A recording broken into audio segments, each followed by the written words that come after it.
What's going on, guys? Welcome to another episode of the Terminator Training Show. I am Kevin Smith. This week is going to be a part 2 from last week's Q&A, where I'm going to go through, actually I've already gone through and picked out some of the better questions from last week that I didn't get to in the recent podcast. And I am going to go through and try to answer as many as I can. I picked out quite a few, so I probably won't get to all of them, but I will chip away at it and see where we go. Some of them are a little more nuanced, a little bit more explanation requiring.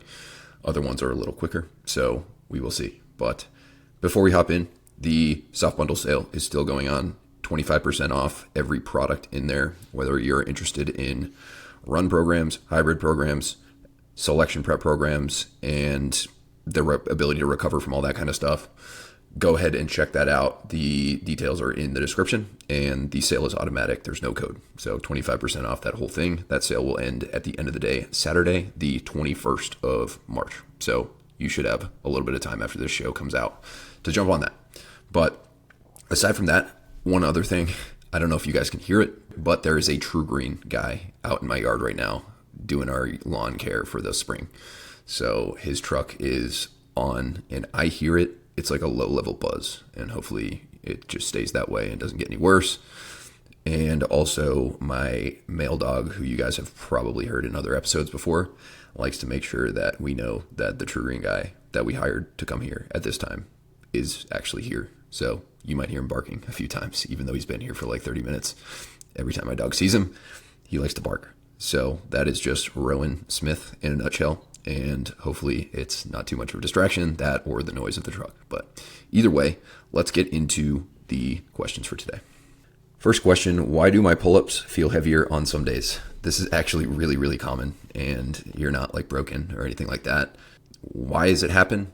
There's a lot of different factors at play. The main one, though, is the fact that your body weight fluctuates. Some days you might be 2 or 3 pounds heavier than other days. Other days you might be a little lighter.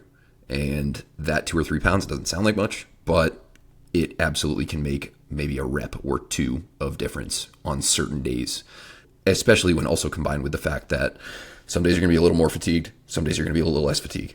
Some days your shoulders or elbows may be a little more inflamed. Other days they won't be.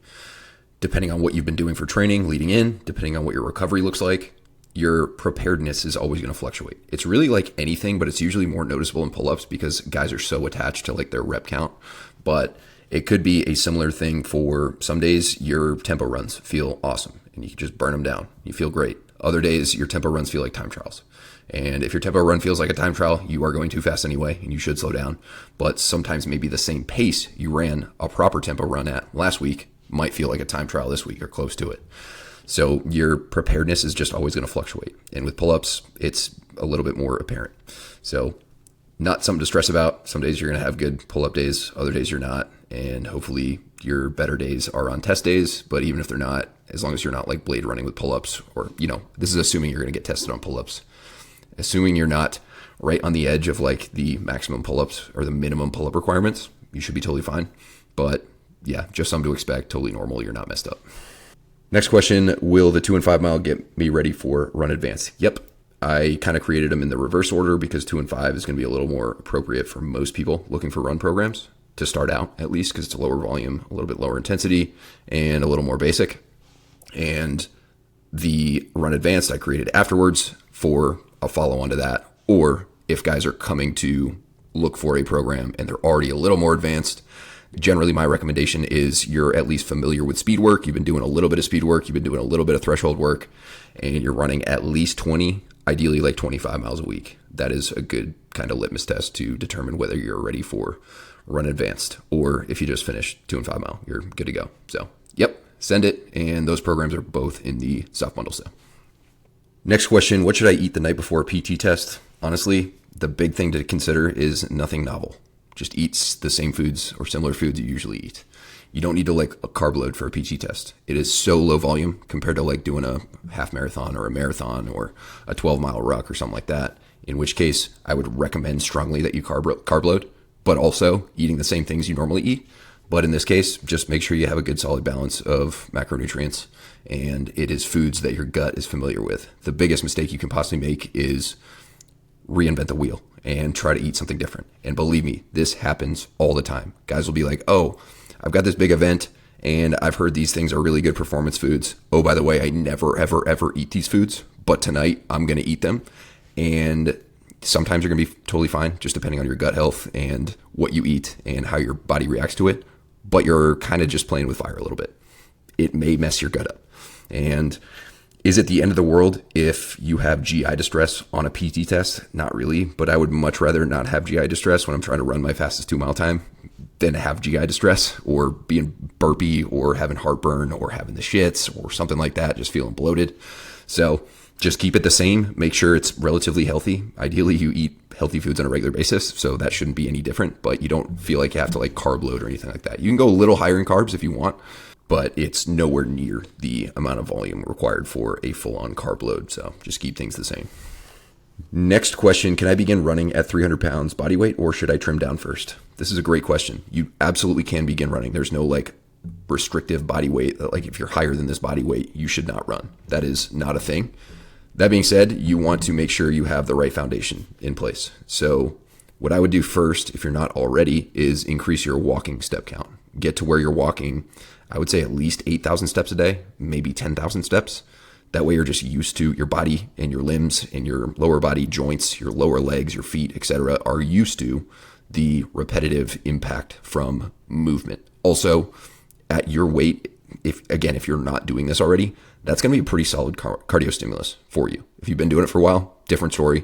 Or if you're 300 pounds, but like you're super jacked and strong, and most people aren't super jacked and strong and shredded at 300 pounds, that would be pretty much impossible.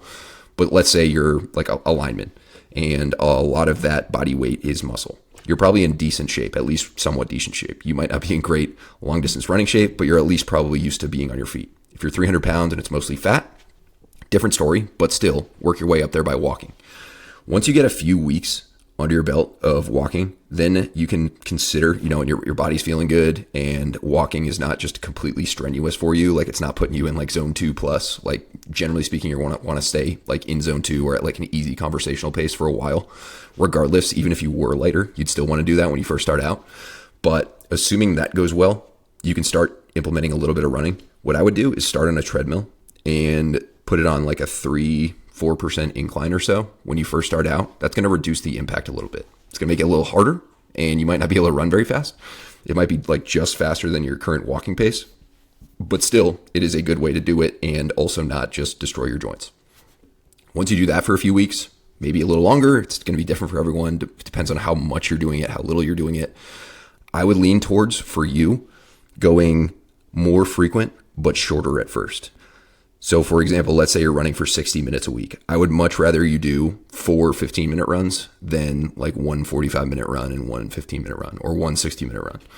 That's just an example, but each individual dose is going to be less fatiguing and less stressful on your joints, but also it's going to allow you to practice more often.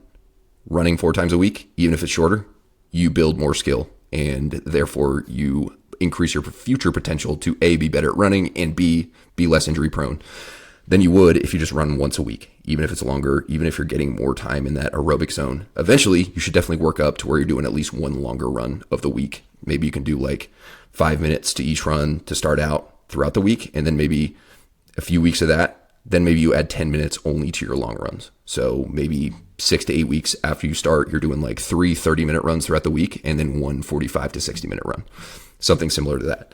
So there's nothing wrong with it, but just make sure you're not going from like sitting on your couch all the time and being completely untrained and unfit to immediately starting to run, especially if you're going to like run on flat pavement. Once you have done some time on that incline, you can slowly over time decrease that incline down to where it's flat, and then you can get outside. I would start when you go outside, not on pavement. I would start on either a track. It's a little less stressful on the joints, or you could start on some sort of like dirt road or non-technical trail with like a bunch of trees and roots. Generally not what you want to start out on.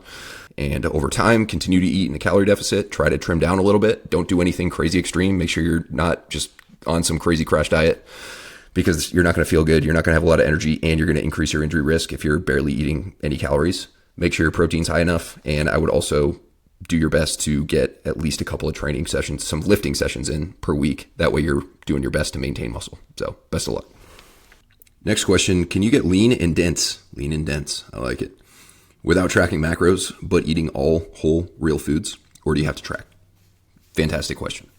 What I would start with is, before even getting into tracking, I would clean up your diet if you haven't already. This is for, like, I'm assuming this person who's asking this already kind of has a clean diet, but for other people, life is so much easier when you are eating the right foods. You're eating clean foods. You're eating enough protein, carbs, and fat, but also you are eating enough micronutrients to support health, well-being, satiety, and just general overall effectiveness.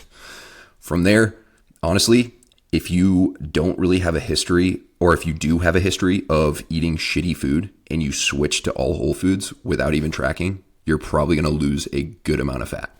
It's really hard. It's not impossible, but it's really hard if you're eating at least somewhat sensibly, like you're not just eating like ribeyes and avocados, but you're eating a good blend of lean meats and clean starches and fruits and vegetables. It is very, very likely and almost definite that you're going to start losing some body fat. Now, if you want to get really lean and dense, because everyone's lean and dense definition is different, but if you want to get really lean and you haven't tracked in the past, it is very difficult, if not impossible, to do it without tracking at all.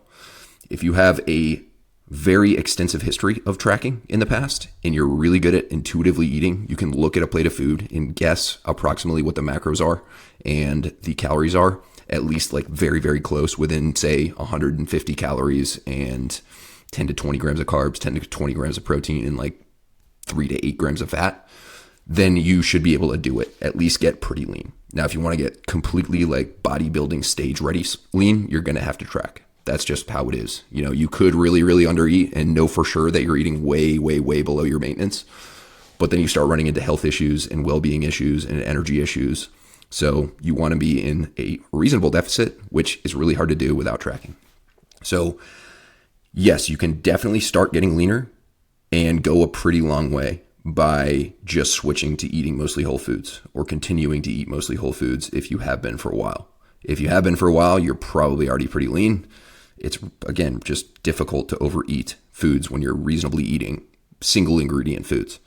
But to take it to a really, really lean level, like for most people, I would say under 12-ish%, maybe under 10, you're going to have to track. Like for me, for example, right now I'm not even tracking. I'm making sure I'm eating 460 to 480 grams of carbs a day, but my protein and my fat are kind of just automatic because I eat about the same amount of food every day. My carbs, I kind of switch up a little more, so I keep a loose tracking of them. I don't weigh them, but I just, like, I've been doing this for a really long time. But also, I am not really trying to change my body composition much. I just kind of got out of a bulk and I'm transitioning back into getting lean for summer. So right now I'm just kind of hanging out at maintenance. And I track using the mirror and my body weight, but also because I've tracked so much in the past, and also because I'm not trying to be super duper shredded or ensure that I'm absolutely in a calorie surplus to get bigger every single day, it's really easy for me to kind of stay at maintenance. Some days I might eat a little bit higher than maintenance. Other days I might eat a little bit lower than maintenance. And that'll kind of show up over time on the scale, in the mirror, and just my intuition, because I'm just so experienced with it. But once I finish this phase, which will probably be another month or so, going into like late April, early May, I will probably go into a cut to get really lean by like July. For example, like I'm not that far away from being lean. I'm like probably 10 or 11% body fat, and I'll probably get down to 7 or 8. So it won't be like a super long, crazy cut. It'll take me, 6 weeks or so. But at that point, I will start tracking. That way I know exactly what I'm taking in, and I know I'm not under eating, because, a lot of people, when they're in a cut and they don't track, they have a tendency to underdo it.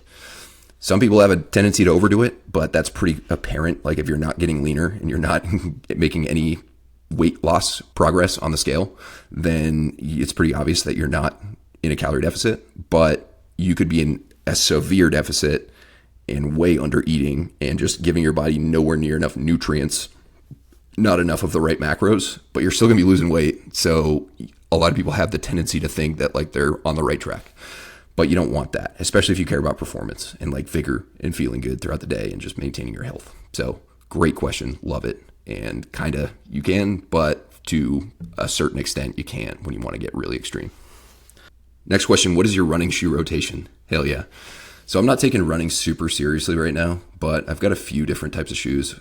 for example, when I was doing my ultra prep a year and a half ago or so, I had so many different types of shoes. I don't even know how many, but right now I just bought a pair of the Brooks Glycerin 23s. By the way, I've had the Glycerin 21s, the Glycerin 19s, the Glycerin, I think I had the 17s too. But I love the Brooks. Those are great. And I also have been using the Nike Ultra Trail. I think they're Ultra Trails. No, they're basically the Nike Trail super shoes. What are they? Vapor Trails, Trail Vapor, Ultra Trails. I don't know. Whatever they are. Super shoe Nikes. I've had those for a while.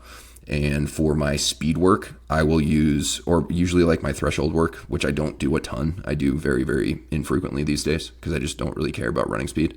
But I have the Vaporflies that I'll use for that, the super shoes. So those are kind of the three. I just bought a new trio of Vivo Barefoots, but I don't run in Vivos. I just don't find it worthwhile to try and run barefoot. But I wear those for walking. I wear them for lifting, and I wear them for a lot of other activities as well, and love Vivos. But that's what I got right now. But at the same time, don't feel like those are the best shoes for everybody. If you've been listening for a while, you probably know my stance on shoes. Like, everyone's different, everyone's individual. Just because those shoes work well for me does not mean they're going to work well for everyone else. So just remember that. Next question, strength is decent. Run times? He used an hourglass for run times. Dude, that is innovative, probably because of the character limit. Strength is decent. Run times, represented by an hourglass, aren't great. Should I do the 2 and 5 mile, then JG3, then Run Advanced? Does that make sense? Yeah, that's honestly a great way to do it. If you want to get faster run times a little bit sooner, you could do 2 and 5 and then Run Advanced and then Jack Gazelle 3. But honestly, Jack Gazelle 3 has pretty close to the same amount of run volume as 2 and 5. It just has a lot more strength bias. So essentially, this would look like you are kind of building up your run ability. You're getting used to speed work. You're getting used to pacing. You're still going to maintain, at very worst, you're going to maintain strength. A lot of guys do end up building it. But if your strength numbers are already really good, like they said in the question, you're probably going to about maintain. But I would expect your run times to improve significantly. And then you get into the Jack Gazelle, which is going to be more strength. So you're going to gain more strength. You're probably going to continue making more subtle run gains. Maybe not quite as drastic, most likely not quite as drastic as the 2 and 5 mile, but that'll allow you to kind of build some strength back, or build some strength when you've been maintaining strength, not that you'll lose it. And then you'll get into 2 and 5 mile and the run gains will take off, and you should be able to maintain strength in that as well. Again, there's not a ton of strength. It's a running program, but it's definitely enough to maintain. But I love this order, and all those are on sale right now too. So you're in luck. Next question, priorities for eating at selection. Carbs for performance, protein for muscle breakdown, and fats for calories. Unfortunately, unless you're talking about the long walk, you're not going to be able to choose what you eat. Although, I will say, you're going to have MREs. You're going to probably have 3 MREs a day. And a lot of guys don't eat everything that's in the MREs because they don't like it or whatever. That is a huge mistake. You should be eating every single calorie that is given to you. Every single calorie that is given to you. If you don't, you are knowingly leaving performance and recovery on the table. To be clear, it is nowhere near enough calories to sustain your performance and sustain your recovery and not lose any muscle. However, by not eating some of the calories that are given to you, it's even less optimal for that. And you're going to be in a sleep deprived state, a stressed out state. You're going to be just completely smoked the whole time. So to me, it just makes zero sense why people would, even if they don't love a food, like suck it up and eat it. It's going to help you. You're not going to have anywhere near the amount of protein that would be optimal for these conditions. You're not going to have anywhere near enough carbs. I mean, carbs is probably the closest. MREs are mostly carbs and fat. Honestly, they're like more fat and carbs than protein, which is ridiculous. But and the fat's just really unhealthy fat for the most part. You might get some trail nuts or something like that. But yeah, eat everything you possibly can. Unfortunately, you're not really going to be able to decide what your macros are. Now, if you're going to the long walk, that is the only selection that I know of that you can choose what you eat. You can bring your own foods. You can also eat whatever you want in the DFAC, which is friggin' amazing. You basically have all the resources to recover and perform as well as you can. You're also sleeping way better there.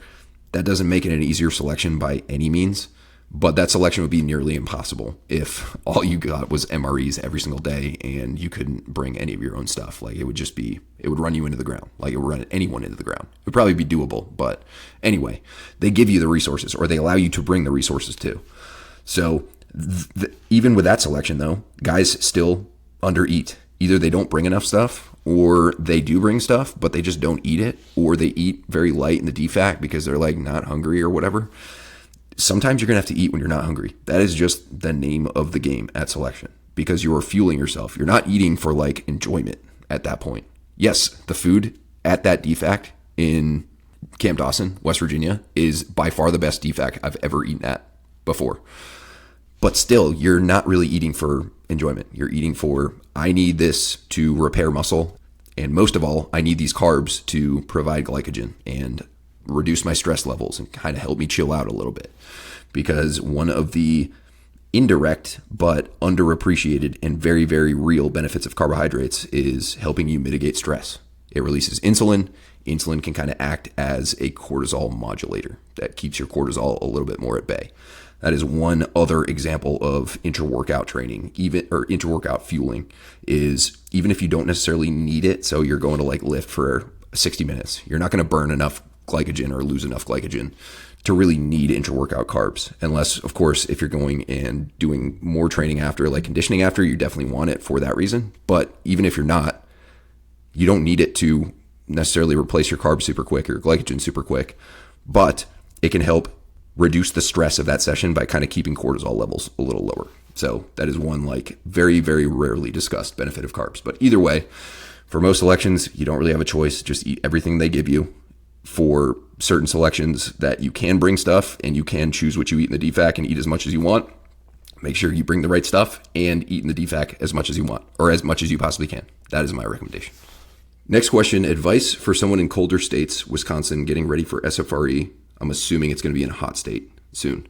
Yeah, so you want to adapt to heat. Unfortunately, you don't have the access to hot weather, which is fine. Although it's not quite as robust to use things like saunas, hot baths, hot tubs, steam rooms, as it is to use a little bit of that and also train in hot weather. So you're used to the actual training aspect, active heat training versus passive. Active means you're actually training in the heat.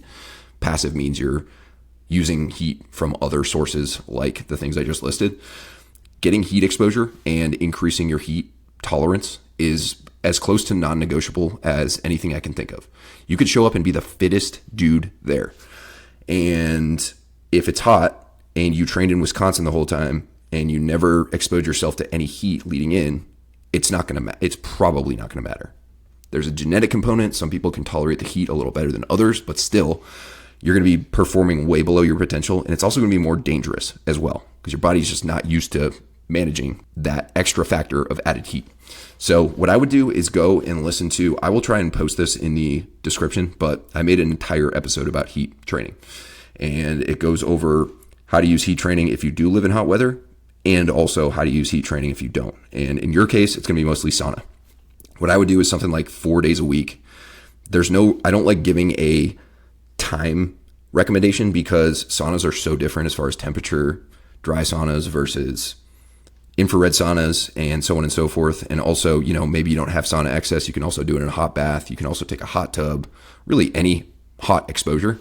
And just over time, go until you're relatively uncomfortable, but not like on death's door. So I'm starting to feel slightly uncomfortable. It's time to get out. Next time, you're probably going to notice, or over time, maybe not next time because heat tolerance fluctuates, but over time, you're going to be able to stay in a little bit longer and a little bit longer.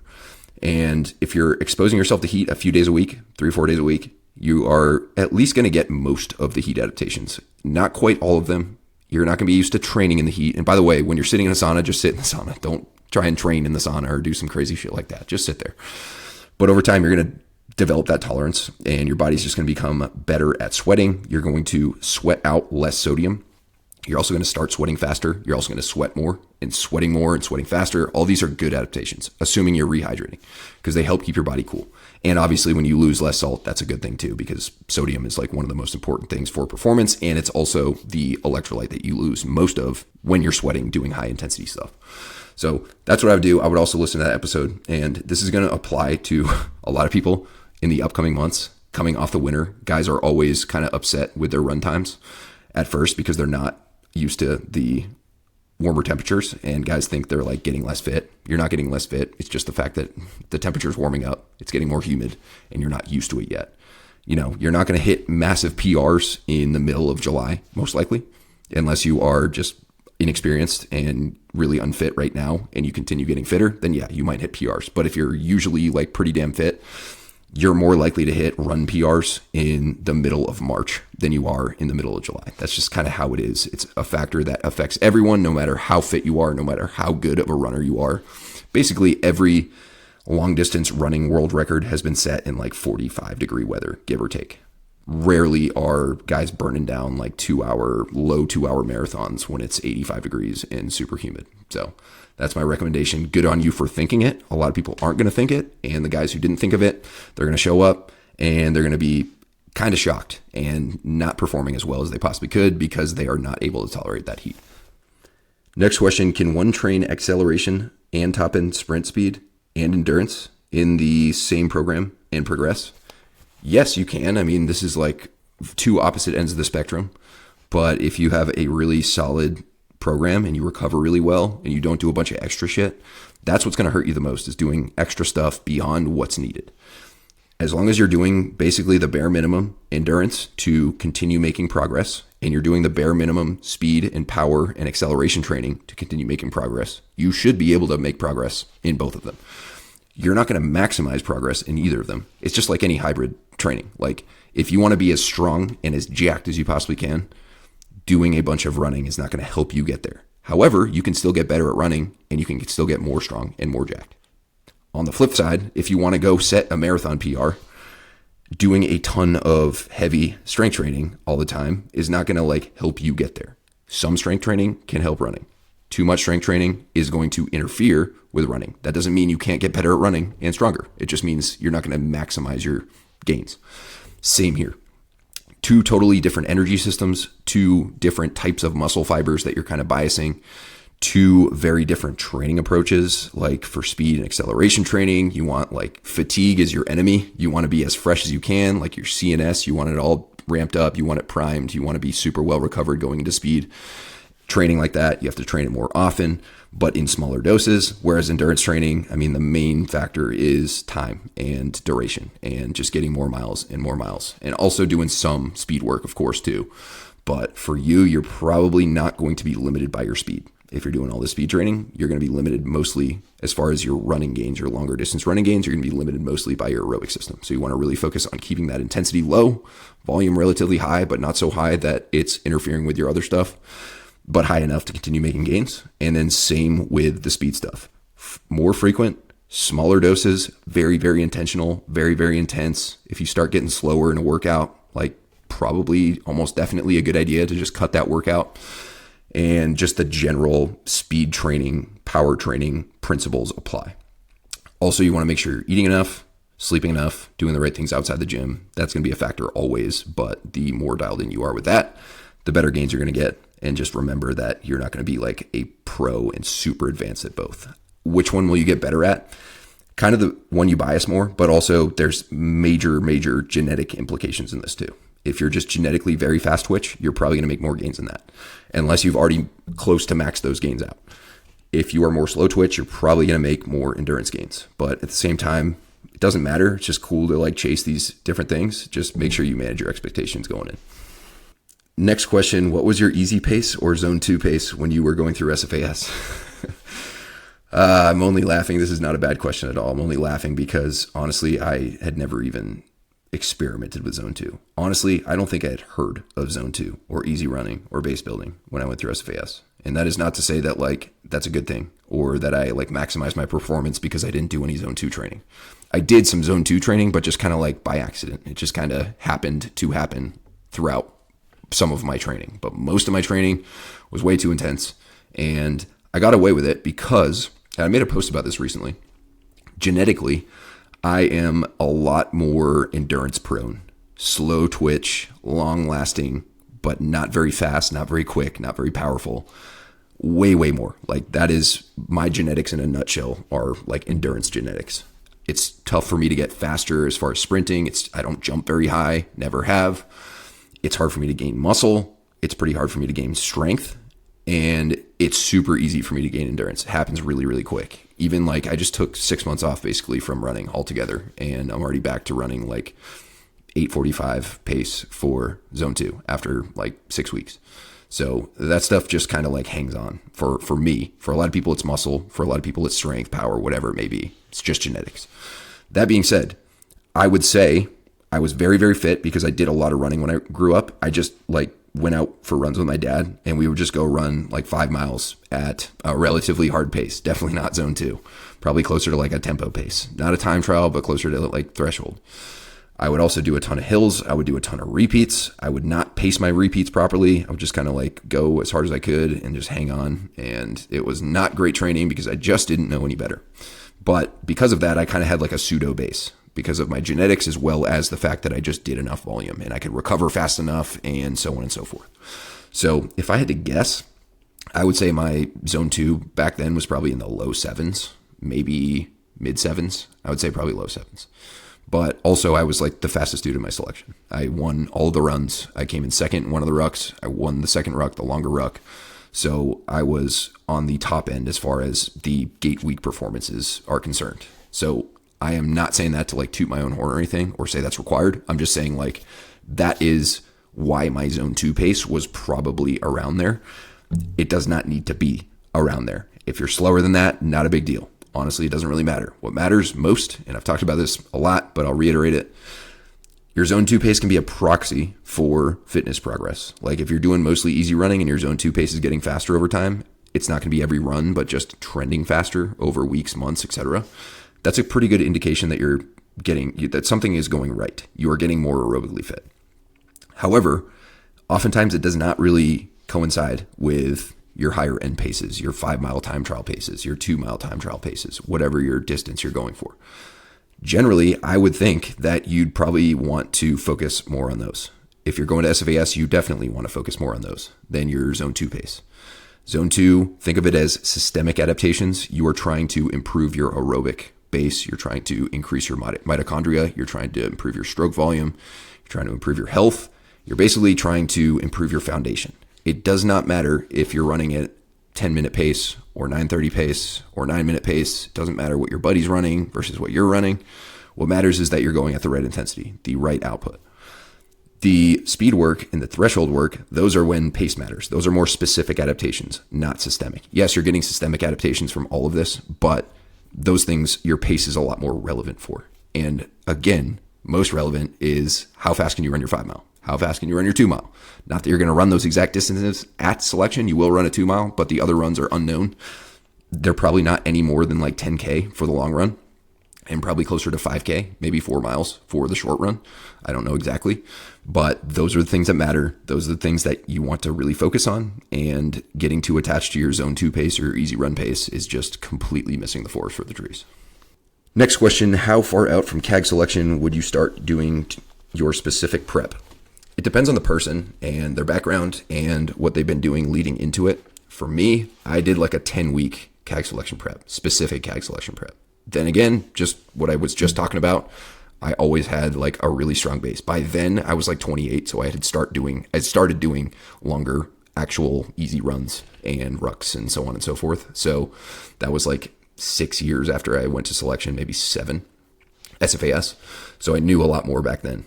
Or I knew a lot more by then. But 10 weeks is probably on the very short end if you're like really, really already aerobically super fit and really good on your feet as far as running and rucking are concerned. You can probably get away with 10 weeks. But for most people, I would say 3 at the minimum months and probably closer to 4. And I would say that's probably the average, which is why I created Ruck Run Lift to be 4 months long. It's about 4 months. It's like 17 weeks.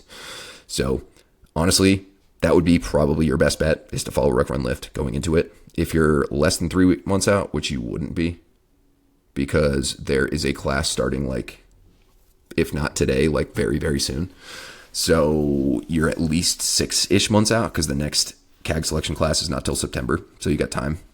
If you are interested in a program between now and when you want to start Ruck Run Lift, I would say probably the Run Advanced program would be pretty solid, or Jack Gazelle 3.0 if you want a little less running, a little bit more strength. You don't need a ton of strength for that selection at all. You can go and just be an endurance stud, and as long as you're strong enough to carry your ruck day after day after day and do the required amount of push-ups, of course. I don't know what it is, but it's nothing crazy. It doesn't really involve a lot of strength. It's more strength, endurance, and skill. As long as you're there, then you're going to be totally fine. It's not as multi-dimensional as like SFAS prep. It's very, very one-dimensional. You have to run one time, 2 miles, and the rest is just rucking. So you got to be a ruck beast, and that is kind of what I'd recommend to make the proper adaptations about 4 months. If you're super fit, 2 or 3 months. Next question, I'm running your programs, but looking to cut from 17 to 10% body fat. What should my macro goals be to still perform? Good question. So it does depend on your body weight mostly, because, someone who's 170 pounds versus someone who's 270 pounds would eat very, very different calories and macros, or should eat very different calories and macros. And I've talked quite a bit in the past on other episodes about how to calculate your calorie needs as well as your macro distributions. So I'm not going to go through an entire example, but I will give you some numbers. Generally speaking, if you're trying to cut body weight times 15, maybe 16, depending on your metabolic rate, depending on your activity level outside of training, and so on and so forth, body weight times 15 to 16 is a pretty good starting point as far as calories are concerned. For protein, really simple, body weight times 1. You're 17% body fat, so you're lean enough to where 17 or body weight times 1 is going to be a pretty solid recommendation, even though that's technically more than you need. When you're in a cut, you want to favor slightly higher protein anyway, so this would be perfect for you. For fat, somewhere around body weight times 0.3, maybe 0.35, maybe for short periods of time, for some people, down to body weight 0.25. If you are on TRT, I don't think many people on this who listen to this are on TRT, but if you are, you can go lower on fat. The main reason you want to keep fat at least to a reasonable amount if you're natural is because of the hormonal effect. It will keep your hormones in check, especially your testosterone, but other things as well. Guys who are not natural can go a little lower because they have exogenous testosterone coming in. But that being said, you don't want to go crazy low because there's other benefits, health benefits of fat too. But anywhere in that 0.3 times body weight range is solid. Then you just fill in the rest with carbs. So whatever you get for that calorie amount, you put in your protein numbers, multiply that by 4 because protein's 4 calories per gram. You put in your fat numbers, body weight times 0.3, and then you multiply that by 9 because fat is 9 calories per gram. Whatever's left over that still puts you in that deficit is carbs. So for you, I can't really give numbers because I don't have your body weight, but that is a pretty simple equation. But once you get that equation, make sure you give it a test period, a trial period. First 10 days, eat that amount, eat those macros, and weigh yourself every day. If you are trending down, like over that 10 days, if you lose like about a pound, then you pretty much nailed it.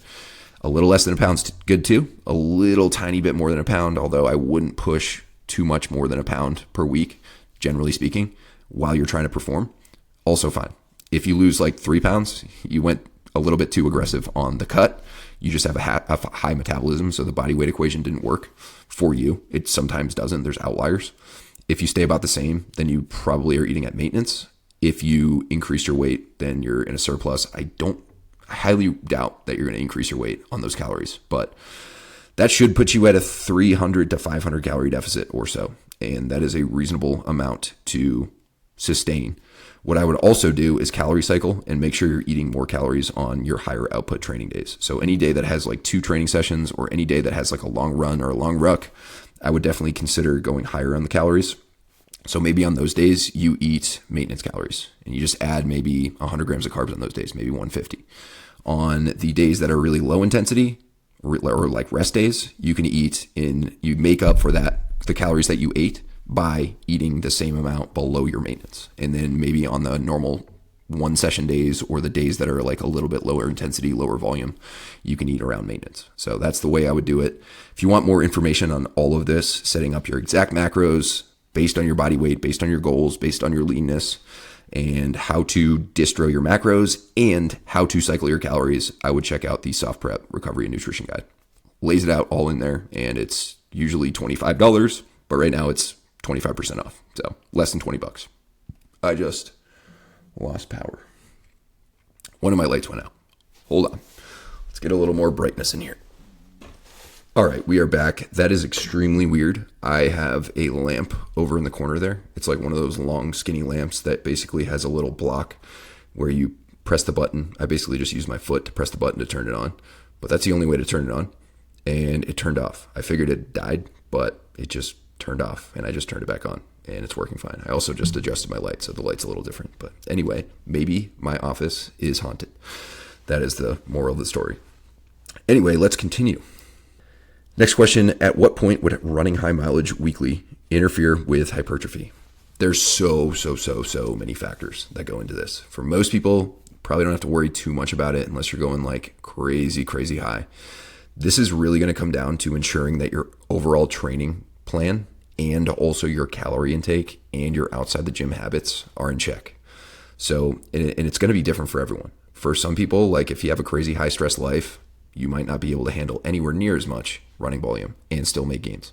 If you are really dialed in and your life is pretty chill and maybe you like most of your obligations are centered around working out, then you can probably run quite a bit. Alec Blennis, I don't know, probably most people who are watching this have heard of Alec Blennis.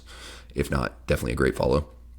Is a major hybrid athlete, and he is jacked. He's not very big. He's a smaller dude, but he's super jacked, super shredded. And I think he runs like 60 plus miles per week, and he runs like a 2.5 hour marathon. I think he's going for a 2.5 hour marathon, if I'm not mistaken. And he's trying to build muscle throughout the entire thing. Actually, he's making a YouTube series about the entire thing. It's like 2:30 marathon plus building muscle or something like that. There's a few episodes already.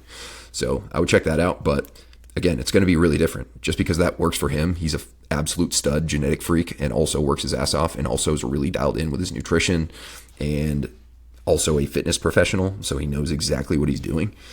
He's probably going to be able to do it, but not everyone's going to be able to run 60 miles a week and still gain muscle.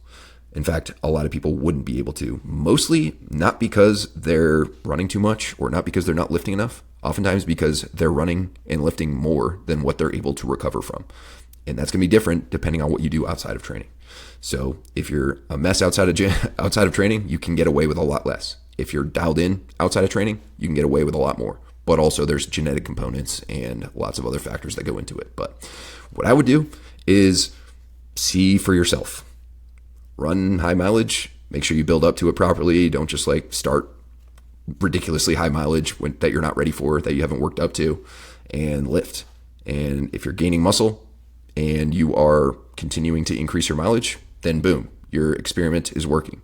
Once you start getting to that point where maybe you stop gaining muscle, or maybe they really slow down, or you just feel really over fatigued, overworked, or your running is kind of taking a hit, then maybe dial it back down. That's really the best way to find out if any of these hypothetical things can work. So that is my best shot at answering that one. Best of luck. Next question, 24 plus hour fasts. Do you do them? I absolutely have in the past. Recently, I have not been because I am trying to like get my nervous system and my thyroid and my gut health and all that kind of stuff in check. And when you fast for a really long time, it's kind of a stressor on your body. Doing it once in a while, not a huge deal. I personally am not. Once in a while, I will, generally once a week actually, I will do like an 18-hour fast where I don't eat until like 1 o'clock and I'll just eat like lunch and dinner that day, once a week on a rest day. Pretty chill, not a super long fast. Mainly that's just for, I feel way more focused and dialed in when I'm fasting, but that is because my cortisol is higher. A lot of people think that like fasting every day, they feel so good. It's because their cortisol is high. It's not necessarily a good thing, especially for like a type A hard charging individual. Doing it once in a while, not a big deal. Longer fasts can definitely be beneficial, especially for gut health or maybe spiritual reasons, or maybe just breaking your attachment to food. This is not to say that like if you have like an eating disorder where you're obsessed with food, that it's a good idea to fast, or if you've had a history of bulimia or anorexia in the past, I would definitely stay away from fasting. I'm not an eating disorder expert, but those generally are not the best people for fasting. It kind of just enables what they already do or what they've done in the past, and they think they're doing something okay because it's fasting, but for them, it would not be ideal. But it can be beneficial to do once in a while. for your overall health and well-being. It's not really a performance thing. But, if it does, it could have like a roundabout effect on your performance. If your gut health's all jacked up, or if you're just generally unhealthy or something like that, it could not acutely improve your performance, but it could just make you generally more healthy and improve your well-being, which can down the line improve your performance. So I don't think there's anything wrong with, for a lot of people, doing a weekly or bi-weekly 24-hour fast. If you're going over 24 hours, making sure that you're eating enough calories and you're not just doing this as a way to just like fast your body weight off. I would not do it for body weight reasons, honestly. That would be like it does work, but that'd be one of the last things I would think, I want to do this to get leaner. Something like, I want to do this to improve my digestion and gut health, or I want to do this to prove to myself that I won't waste away after I don't eat for 2 hours or 3 hours. If you're someone who just feels like you have to eat every couple hours, you don't. But give it a whirl if you haven't already. It's not like some major game-changing thing like some people will say it is, but it's also a totally fine thing to practice on occasion. Another really underrated benefit of doing periodic 24-hour fasts, I wouldn't do this every week if you are this avatar, which I'll get into in a second, but maybe like once a month, maybe bi-weekly or something similar, as long as you're still eating enough overall, is if you're in a bulk or in a surplus and you are starting to struggle with digestion, or if you are just a hard gainer and eating is just a massive chore for you and you basically have to force feed yourself all the time, having one day every so often where you don't have to eat gives your GI system a break, which is a really good thing. And it also gives you a mental break from eating so much all the time. It's almost like a cheat day on a diet. You've been on a diet for 3 weeks, 4 weeks, 6 weeks, 8 weeks, whatever it is. You have a cheat day. Yeah, it's way more calories than you normally eat, but your body can only store so much of those as fat. And also like the net effect, because every other day you're in a calorie deficit, it's still not going to throw you off. You're probably going to feel terrible. Speaking from experience, you probably will feel terrible because I've done this, but having a cheat day every so often kind of resets you mentally. It's definitely not a digestive enhancer, but you're kind of going for different things. Generally, when you're in a calorie deficit, you're going to be digesting food just fine as long as you're eating well.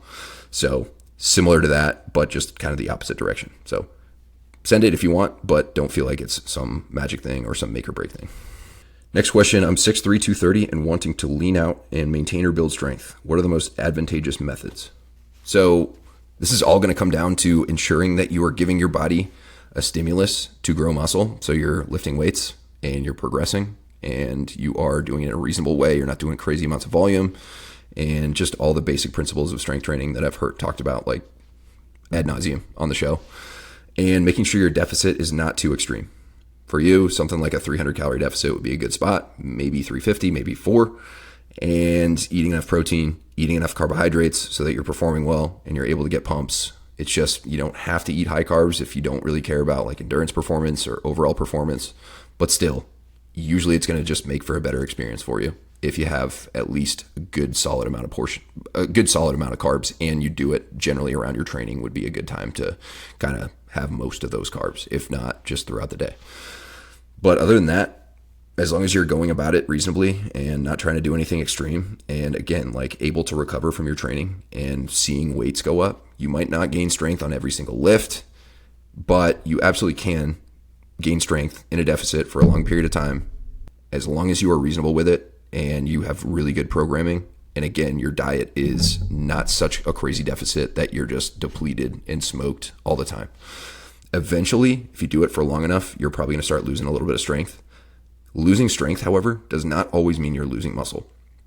Oftentimes, it's a leverage thing. For example, when I was in my cut several months ago in the fall, kind of getting my gut health in check, I gained strength on most of my lifts, but all of my presses, I lost strength on.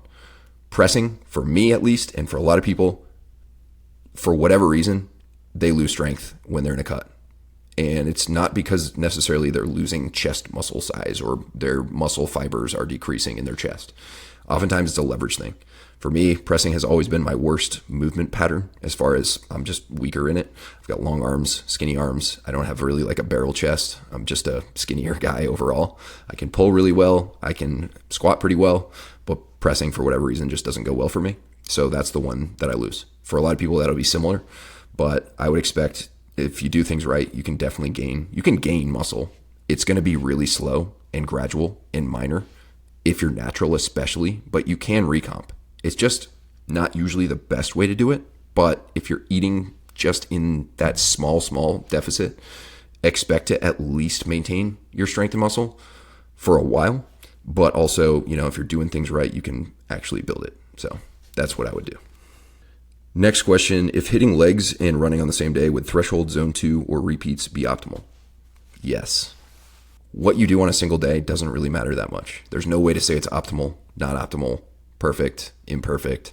I mean, yes, I could look at a workout and be like, this would be really dumb to do today because it's just way too ridiculous. Or in a rare case, maybe just not enough. But honestly, what matters is what you do on a regular basis. You're not going to make fitness gains from one day of training. You're not going to make fitness gains from a week of training.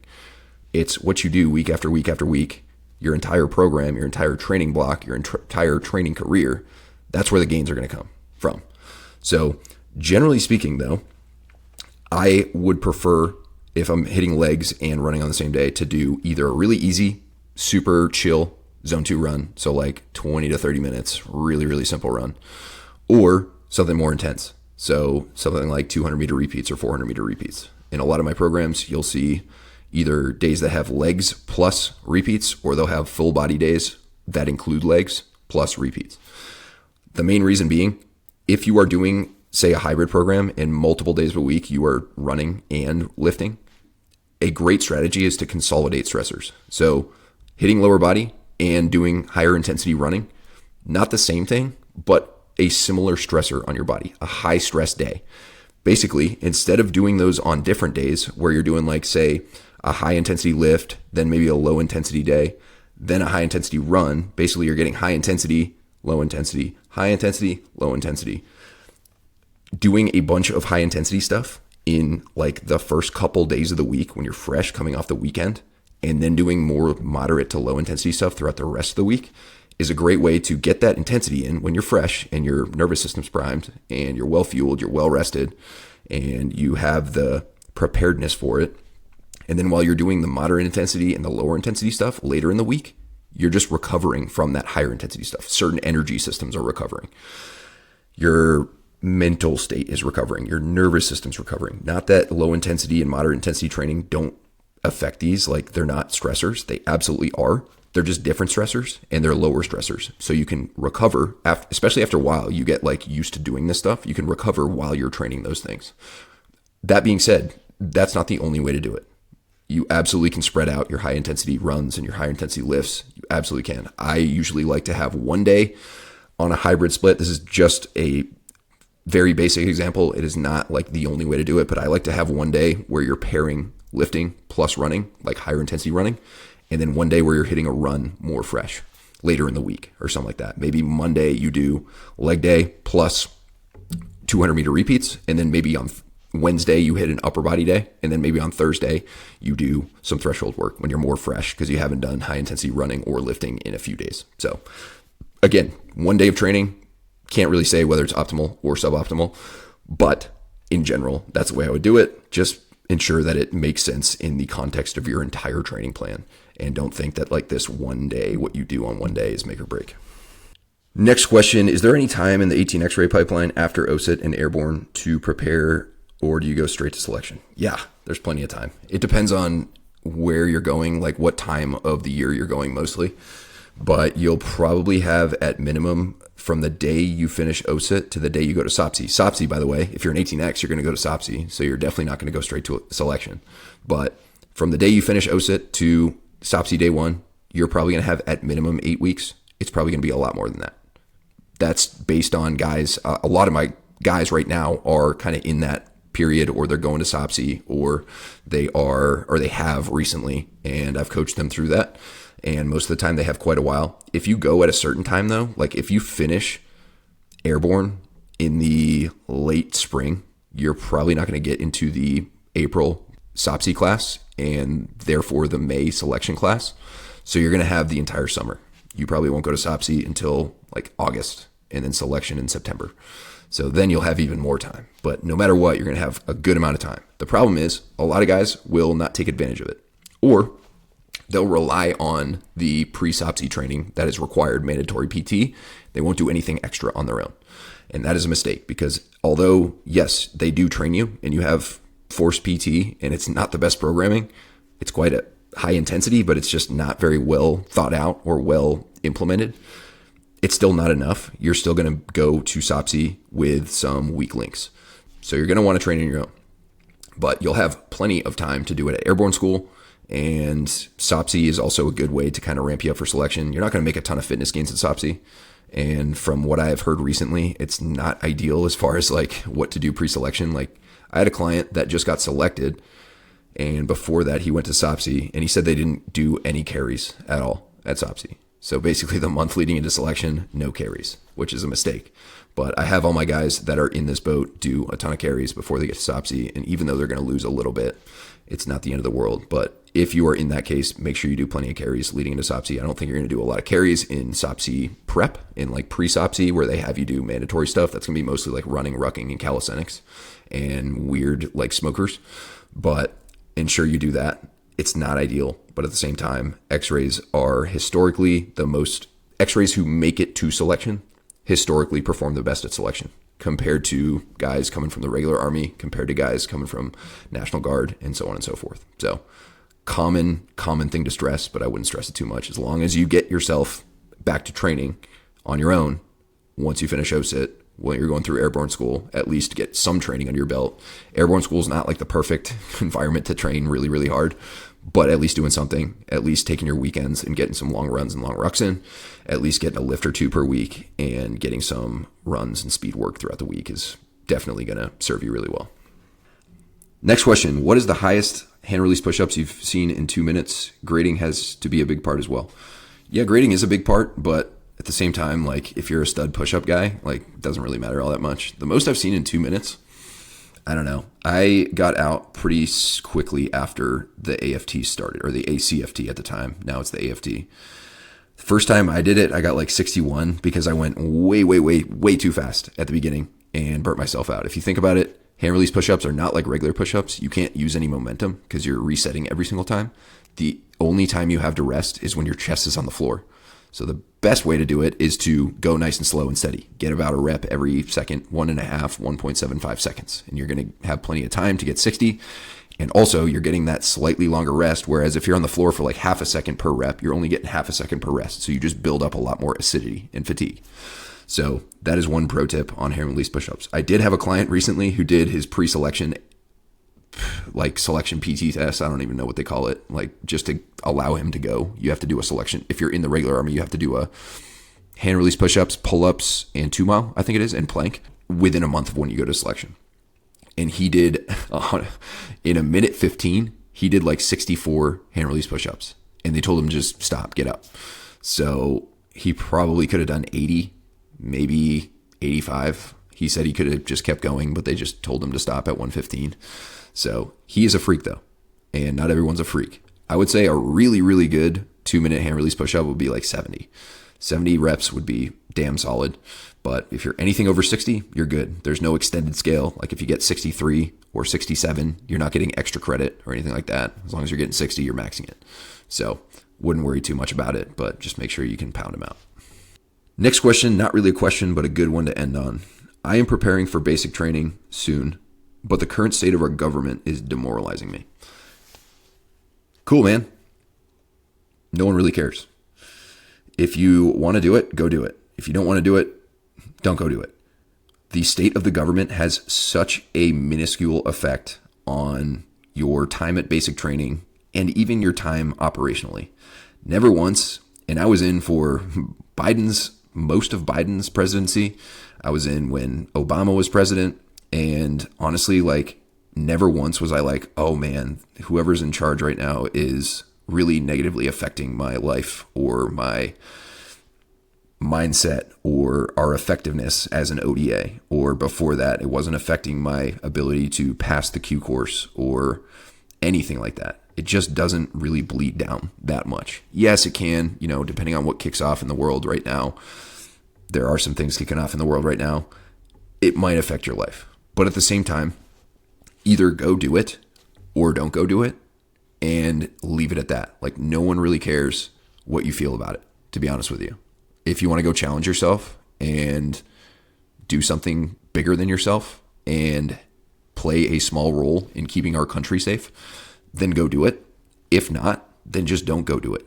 We don't need people in the military in general that feel like this and also allow it to affect other people around them, allow it to affect their mindset, allow it to affect their performance. So tough luck if you don't like it. You don't have to like it. You can still go and do big things, and it doesn't really matter. So that is my 2 cents on that one. I would strongly recommend not letting other people or entities or governments or things affect your disposition. Just go and do what needs to be done on a process-oriented basis. Hey, what do I need to do today to have the best day possible? Break that down even further. What do I have to do this morning to have the best morning possible? How can I eat? How can I act? How can I think? Who can I interact with? What can I learn? What can I produce? What can I create? How can I train? Things like that. Those are all things that are going to affect you in the long term. And they're all things that are going to make you less stressed and less reliant on the outside world for the stability of your mood and your mindset and your general way you go about life. So do what you want, but strongly recommend not letting these things bother you. So that's it, guys. Thank you very much for listening. I'll be back soon with another episode. Actually, next episode is going to be a good one. It's going to be an interview with Cody McBroom, who is a stud fitness professional in the industry. I was on his show recently. It should be out pretty soon. And we're going to talk all about performance nutrition. And it's going to be a really, really good one. So stay tuned. All right, guys. Later.